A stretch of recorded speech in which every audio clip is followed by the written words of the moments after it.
আমরা সবাই আসছি একসাথে প্রায় 40 জনের মতন। বড় সবাই আমাদের এলাকায় সবাই সিনিয়র বলতে বড়, তারপর ছোট সবাই মিলে একসাথে আসছি। তো জায়গাটা অনেক সুন্দর, খাগড়াছড়ি। এখানে আমরা আলুটিলা ঢুকছিলাম, তারপর এখান থেকে আসি এখানে উপজেলা পরিষদ নিয়ে ওখানে আসি জায়গাটা উপভোগ করছি অনেকটাই। আমরা আসছি নোয়াখালী কুম্ভারিবাগ বসুয়ার থেকে আমাদের ঘোরাফেরার জন্য ঈদুল ফিতরার সিজন উপলক্ষে।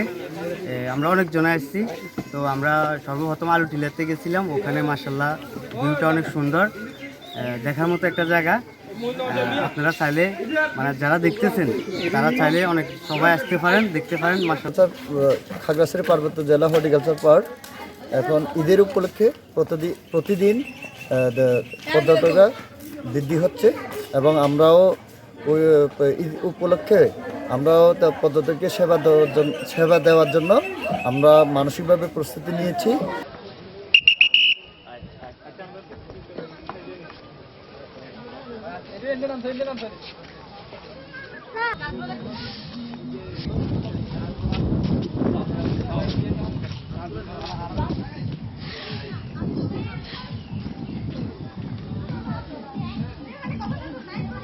সরকারি ঈদের টানা ছুটিতে যেগুলো বুকিং পেয়েছি খাগড়াছড়ি পর্যটন হোটেলে,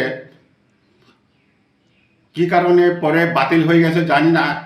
আশা করি হয়তো বা বাংলাদেশের তেল সংকটের কারণে পর্যটক আগমন ঘটে না। তো পাশাপাশি খাগড়াছড়ি বেসরকারি হোটেলগুলো আমরা খবর নিয়ে দেখেছি, তাদেরও তেমন রুম বুকিং নাই। যেগুলো বুকিং ছিল এগুলো নাকি বাতিল হয়ে গেছে। তো আশা করি পর্যটকদের আমি উদ্দেশ্যে বলবো, বাংলাদেশ পর্যটন মূলত সেবামূলক প্রতিষ্ঠান, আমরা সেবা দিয়ে যাচ্ছি।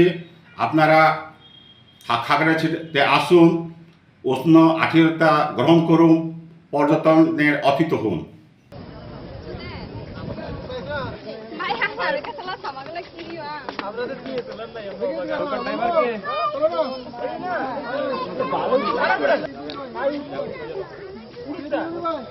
একদম